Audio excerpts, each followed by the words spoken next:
इथे नांदते एकात्मता या कार्यक्रमाचे प्रायोजक अभिनव शिक्षण संस्था. उदीची सुगंधी दरवळ, उदीची सुगंधी दरवळ, अर्पिते जनास प्राण प्रांजळ, अर्पिते जनास प्राण प्रांजळ, सकल चरांचा केवळ एक पिता, येथे नांदते नांदते एकात्मता. असोने संस्कार भिन्नता, असोने संस्कार भिन्नता, येथे नांदते नांदते एकात्मता, एकात्मता, एकात्मता. नमस्कार. इथे नांदते एकात्मता या कार्यक्रमात आपलं स्वागत. एकात्मता हा भारतीय लोकजीवनाचा पाया आहे. या खंडप्राय देशामध्ये विविध जाती धर्माचे लोक गुण्यागोविंदांना नांदताना आपण बघत आहोत. त्याचप्रमाणे हा देश विविध भूभागात विभागला गेला आहे. कुठे सपाट मैदानं, कुठं वाळवंटी प्रदेश, तर काही ठिकाणी डोंगरदऱ्या. असाच एक डोंगरदऱ्यात विखुरलेला तालुका अकोले तालुका.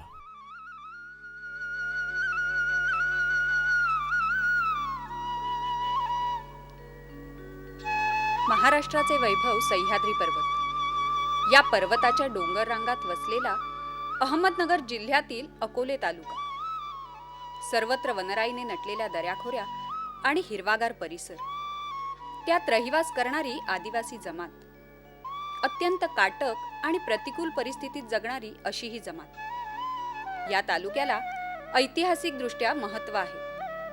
महान तपस्वी अगस्ती ऋषींच्या वास्तव्याने पावन झालेला अकोले तालुका.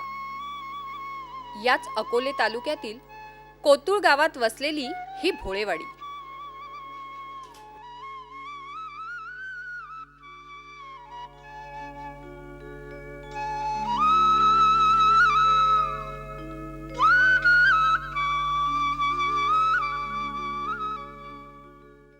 निसर्गाच्या कुशीत वसलेलं कोतुळ आणि भोळेवाडी हे गाव. या गावाला ऐतिहासिक पार्श्वभूमी लाभलेली आहे आणि या गावचा इतिहास आपण या गावचे ग्रामस्थ आणि ज्यांना इतिहासाची बरीचशी जाण आहे असे बापूसाहेब देशमुख यांच्याकडून आपण या गावच्या इतिहासाची माहिती घेऊया. नमस्कार बापूसाहेब. नमस्कार. या गावला बराच इतिहास जुना आहे आणि नेमकी या गावची ऐतिहासिक पार्श्वभूमी आम्हाला सांगा. हो, जरूर. या कोतुळ पंचक्रोशीत आणि या कोतुळ गावाच्या इतिहासाबद्दल बोलताना सर्वप्रथम चंद्रहास राजाच्या काळामध्ये इथे कोतुळेश्वराचं मंदिर बांधण्यात आलं. या मंदिराचा उल्लेख कुंतलापूर नगरी आणि कोतुळेश्वर या मंदिराचा उल्लेख साधारण 2000 वर्षापूर्वीचा आहे आणि त्या ग्रंथामध्ये याची पूर्ण माहिती दिलेली आहे आणि या निसर्ग सौंदर्याचं वर्णनही केलेलं आहे. यानंतर या गावाला या 40 गावांचं व्यापारी पेठ म्हणून महत्त्व प्राप्त झालं आणि धार्मिकदृष्ट्या मंदिराचं महत्त्व आजही आहे. या मंदिरामध्ये दरवर्षी 40 गावातून लोक शिवरात्रीच्या दिवशी दर्शनासाठी येतात. त्याचनंतर मराठ्यांच्या काळामध्ये या गावचं महत्त्व वाढलं.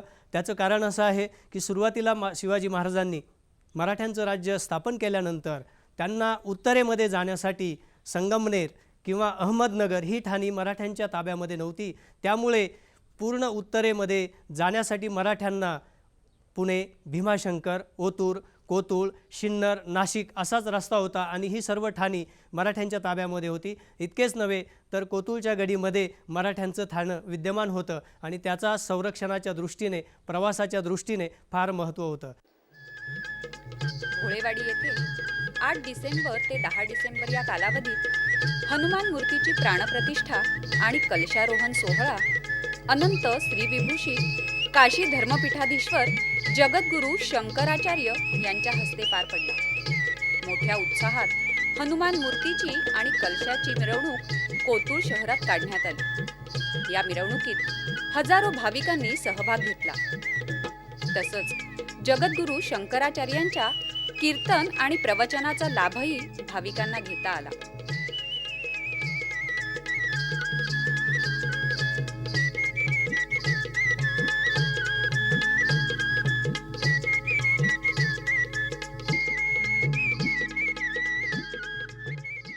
तो आप लोग सब भगवान का काम करते रहें, भगवान को ध्यान में रख करके जीवन के सारे काम करते रहें, ये बहुत जरूरी है।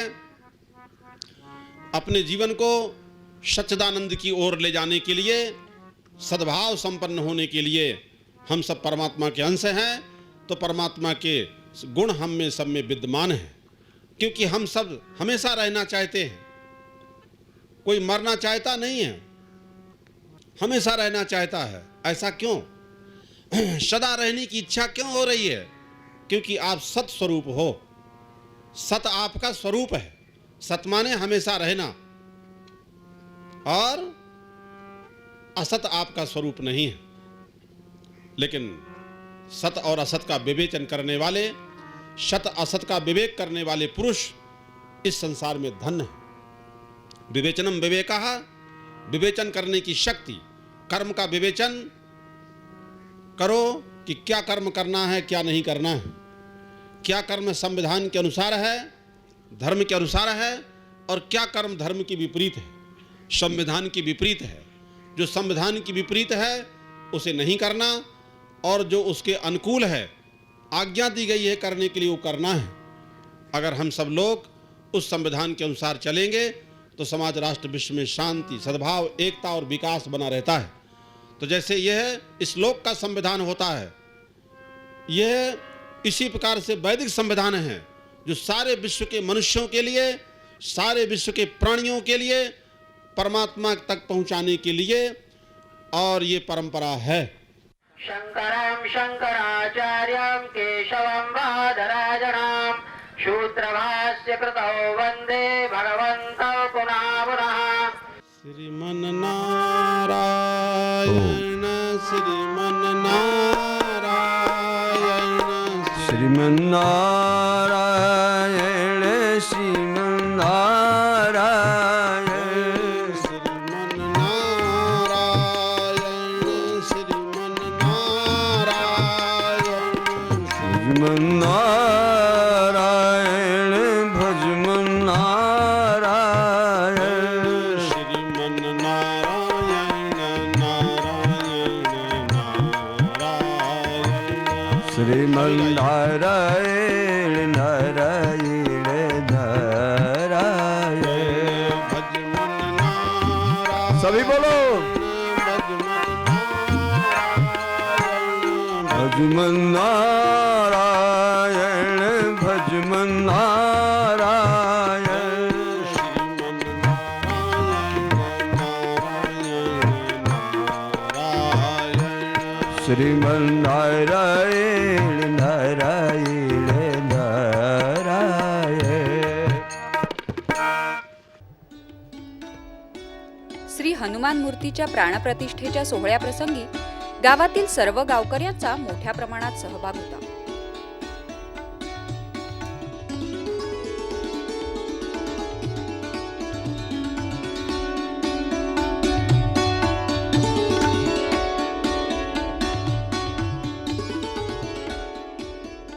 अकोले तालुक्यातील कोतुळजवळील भोळेवाडी गावात आज आपण सर्व धर्मसमभाव हा सोहळा आयोजित केलेला पाहत आहोत. या सोहळ्याचे संकल्पक आणि आयोजक श्रीयुत माणिकराव देशमुख यांच्याकडूनच जाणून घेऊया या संकल्पनेविषयी. नमस्कार माणिकराव. नमस्कार. आपण हा जो सगळा भव्य दिव्य सोहळा आयोजित केला आहे, याच्या पाठीमागे नेमकी संकल्पना काय? संकल्पना अशी आहे की आमच्या जे 3 वाड्या आहे, भोळेवाडीमधील 3 वाड्या, या तिन्ही वाड्यातल्या जे काही भांडणं काही नाही आहे, तरी पण सगळे परत एकत्र यावे, जुन्या मंदिराचा जीर्णोद्धार होऊन जावा, आणि जी काय मंदिराची पूर्ण अवस्था वाईट झाली होती, मेन संकल्पात ती आहे का जुने मंदिर नवीन जीर्णोद्धार करण्यासाठी, आणि सगळ्या जे काही आमचे देशमुख बांधव किंवा इतर सगळे समाज एकत्र येऊन त्या निमित्ताने एकामेकांचे प्रश्न किंवा जे काही अडीअडचणी असतील इथे बसून त्याही सुटल्या जावा, आणि एकमेकाचे जे काही भांडणे तंड असेल तेही सुटले जावा, या हेतूने हा तो कार्यक्रम पूर्ण आयोजित केलेला आहे. भोळेवाडीमध्ये दुर्गम भागातील गाव असून सुद्धा सर्व शासकीय कार्यक्रम मोठ्या उत्साहानं राबवले जातात. निर्मल ग्राम, संत गाडगेबाबा स्वच्छता अभियान, वनीकरण, जलसंधारण यासारख्या योजना इथं मोठ्या प्रमाणात राबवल्या असून या भागात फुललेली शेती, उत्कृष्ट पिकं ही एक इथल्या प्रगतिक किंवा सुधारणावादी विचार प्रवाहाचं एक प्रतीक आहे. कोतुळ गावच्या या पंचक्रोशीत चंद्रहास राजाच्या काळामध्ये कोतुळेश्वराचं मंदिर बांधण्यात आलं. या मंदिराचा उल्लेख इसवी सन 2000 वर्षापूर्वीचा आहे. या गावाला 40 गावांची व्यापारी पेठ असं संबोधलं जातं. या कोतुळेश्वराच्या मंदिरात 40 गावांतून लोक दर्शनासाठी येतात.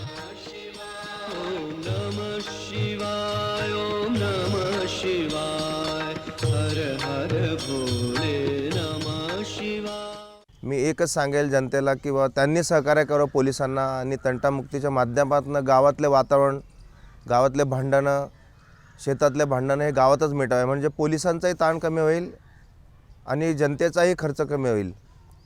एवढ्या लांबून यायला त्यांना कमीत कमी 200 ते 300 रुपये भाड्यापोटी लागतात.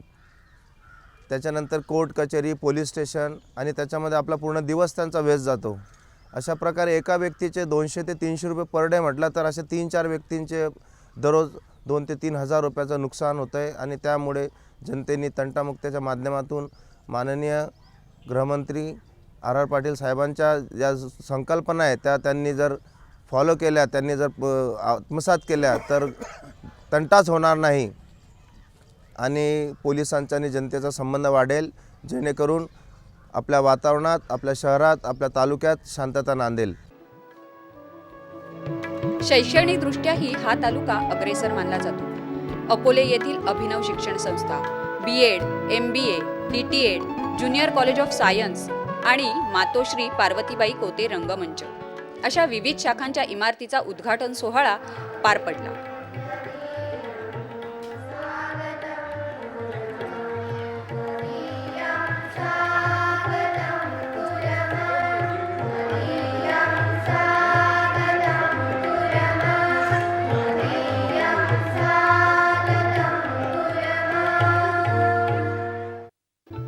आपल्या श्रद्धास्थानी असणाऱ्या मातोश्री पार्वतीबाई कोते यांच्या अर्धपुतळ्याचा अनावरण सोहळा या प्रसंगी पार पडला.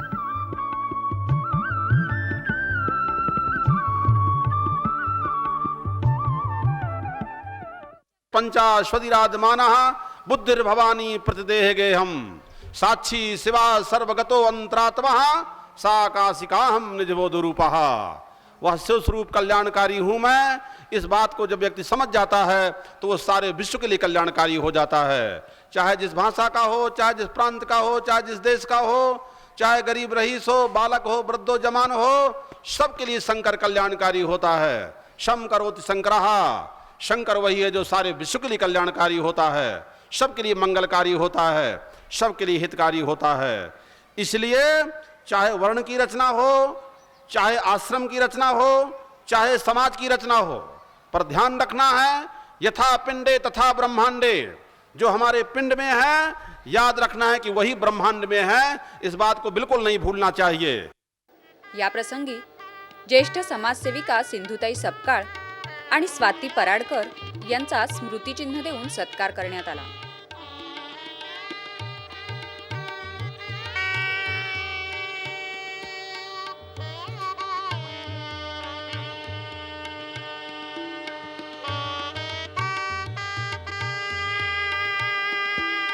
अभिनव शिक्षण संस्थेच्या वतीने मासिकाचे आणि युवा वार्ता या वर्तमानपत्राचे प्रकाशन करण्यात आले.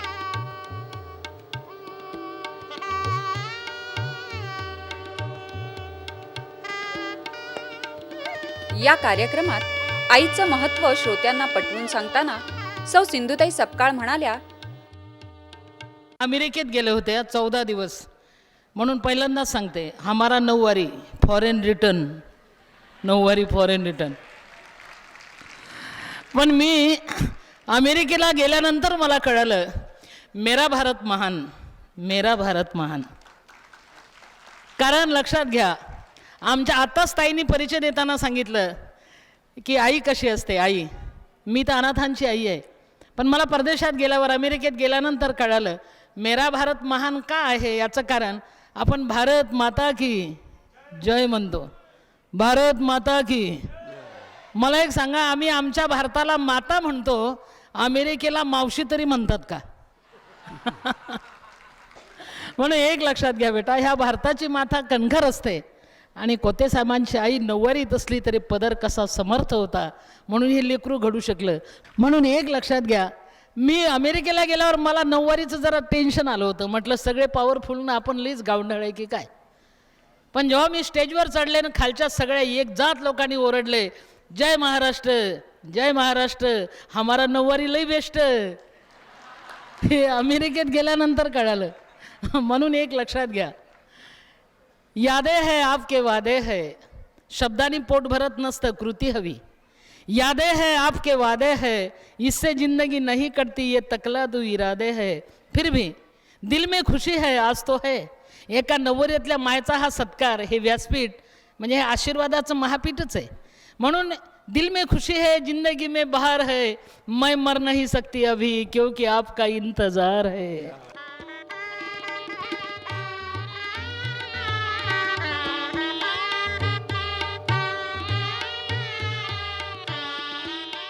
एखादी कल्पना मनात येणं आणि ती राबवणं यामध्ये जमीन आसमानाचा फरक आहे. तेही अकोलेसारख्या आदिवासी आणि अति दुर्गम भागामध्ये तर अवघडच. पण अभिनव शिक्षण संस्था ही एक अशी संस्था आहे की जिने स्वतःची जमीन खरेदी करून भव्य इमारती या ठिकाणी उभे केलेल्या आहेत आणि आदिवासी भागातील अनेक युवक या ठिकाणी शिक्षण घेत आहेत. या ठिकाणी उभ्या राहिलेल्या मोठ्या मोठ्या इमारती हे आर्थिक पाठबळाशिवाय होणं शक्य नव्हतं.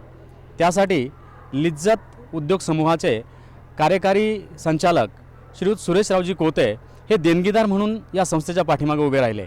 एक दानशूर व्यक्तिमत्व म्हणून सर्व परिचित ते आता झालेले आहेत. ही देणगी देण्यापाठीमागची त्यांची प्रेरणा काय आहे याविषयी आपण प्रत्यक्ष त्यांच्याकडनं जाणून घेऊया. नमस्कार कोते साहेब, या संस्थेला आपण देणगी दिली आणि त्यामुळं हे भव्य संकुल या ठिकाणी उभं राहिलं. या पाठीमागची आपली प्रेरणा नेमकी काय आहे? या पाठीमागची खऱ्या अर्थानं प्रेरणा माझे वडील आणि आई या दोघांचा आदर्श आणि त्यांचा आमच्यावर झालेला संस्कार आणि त्या संस्कारातून मला सुचलेली ही संकल्पना आहे. आणि या सर्वामध्ये आमची सर्व फॅमिली, सर्व कुटुंब, माझ्या भावासहित माझ्या बहिणी, यामध्ये सर्वांनी आम्ही एकत्र मिळून हा निर्णय घेतलेला आहे. आणि वडिलांचीसुद्धा तशीच प्रकारची अपेक्षा होती. वडिलांनी आमच्या एकेकाळी प्रचंड श्रीमंती पाहिली, पण श्रीमंती पाहिल्यानंतर त्यांनी श्रीमंती गेलेलेही पाहिले. त्यामुळं वडिलांनी आम्हाला सांगितलं का जीवनामध्ये जे काय करायचं असेल तर ते न संपणार असं करा. आणि ते न संपणार म्हणजे फक्त शिक्षण आहे. संपत्ती निघूनच जाते. शिक्षण माणूस शेवटपर्यंत राहतो, तो दुसऱ्याला देत राहतो. दिल्यानंतर शिक्षण हे कधी कमी होत नाही, वाढतच असतं. आणि म्हणून अशा क्षेत्रामध्ये वडिलांनी सांगितलं की जे काय करायचं असेल अशा क्षेत्रात काम करा. वडिलांची तशी प्रामाणिक इच्छा होती. तरी त्यांची परिस्थिती मध्यम प्रतीची असतानासुद्धा आमच्या अनेक नातेवाईकांना त्यांनी स्वखर्चाने फुकट शिक्षण दिलं. स्वतःकडं खाण्यापिण्यासहित त्यांचं मोठं शिक्षण केलं, त्यांचं संगोपन केलं. आणि तीच प्रेरणा आम्ही आमच्या सर्व कुटुंबियांनी या माध्यमातून घेतलेली आहे.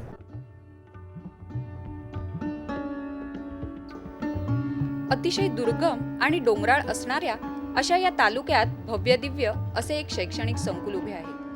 या आदिवासी भागातील मुलांना शैक्षणिकदृष्ट्या पायाभूत सुविधा उपलब्ध करून देण्यासाठी अभिनव शिक्षण संस्थेचे हे संकुल उभारण्यात आले. यात श्री मधुकरराव नवले यांचा महत्त्वाचा वाटा आहे.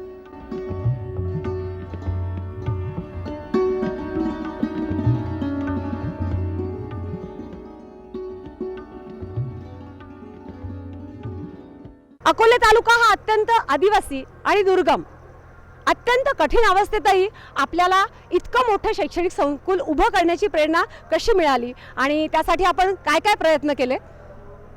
अहमदनगर जिल्ह्यातील अकोले तालुका हा अतिशय दुर्गम, डोंगराळ आणि प्रामुख्यानं आदिवासी वस्ती असलेला हा तालुका आहे. अनेक प्रकारचं मागासले पण आमच्या पाचवीला काही वर्षांच्यापासून, काही शतकांच्यापासून पुजलेला आहे. परंतु गेले 1.5 शतक या तालुक्यामध्ये परिवर्तनाच्या संदर्भामध्ये अनेक संकल्पना येऊन गेल्या. डाव्या चळवळी झाल्या असतील, अनेक आंदोलनं झाले असतील. प्रत्येक माणसाच्या जीवनामध्ये अन्न, वस्त्र आणि निवारा ह्या 3 परिवर्तनाच्या मुख्य अशा प्रकारचे स्रोत मानून त्या संदर्भामध्ये ह्या तालुक्यामध्ये सक्षमीकरण कसं होईल असे प्रयत्न झाले. परंतु समाजकारणात, राजकारणात आल्यानंतर आम्हाला असं वाटत होतं की पहिल्यांदा शैक्षणिक अशा प्रकारचं परिवर्तन ह्या तालुक्यामध्ये पहिल्यांदा व्हावं की ज्या परिवर्तनाच्यामुळे हा तालुका सर्वार्थानं सक्षम तालुका होईल. आणि शैक्षणिक मागासले पण मोठ्या प्रमाणावर या तालुक्यामध्ये होतं. अंधश्रद्धा होत्या, लोक शैक्षणिक क्षेत्रामध्ये पाऊल टाकत नव्हते, शिक्षणाच्यापासून बाजूला होते. मराठी माध्यमाच्या काही शाळा सुरू झाल्या होत्या, परंतु वर्गामध्ये विद्यार्थ्यांची संख्या नाही, शिक्षक आहे, मुलं नाहीत, मुलं आहेत, अनेक पायाभूत सुविधा नाही, अशा अनेक समस्यांचा हा तालुका सामना करत होता. आणि म्हणून जगाच्या पाठीवर जागतिकीकरणाचं वारं विचारात घेता जगाच्या पाठीवर हा तालुका सर्वार्थानं प्रगत तालुका म्हणून जर या तालुक्याचं आपल्याला रूप जर पालटायचं असेल तर शैक्षणिक सुविधा इथे निर्माण कराव्यात आणि इंग्रजी माध्यमाच्या शैक्षणिक सुविधा निर्माण कराव्यात, ही संकल्पना मनासी बाळगून आम्ही आमच्या सर्व सहकाऱ्यांनी नावातच असलेलं अभिनव अशा प्रकारचं काम हाती घेतलं आणि शैक्षणिक क्षेत्रामध्ये पाय रोवून अनेक अडचणींचा सामना करून आज मला असं वाटतंय की हे काम सगळं आम्ही उभं केलेलं आहे. 1952 साली डॉक्टर आंबेडकरांनी देशमुखांच्या वाड्यात शाळा सुरू करण्यासाठी सभा घेतली. त्यानंतर त्यांनी आराम केलेला झोपाळा आजही या वाड्यात आपणास बघावयाला मिळतो. अगदी लग्न समारंभाचे उदाहरण द्यायचे झाले तर हा सोहळा मुलीच्या घरचा न राहता सर्व गावचा होतो आणि सर्व गावकरी त्यात हिरिरीने सहभागी होतात.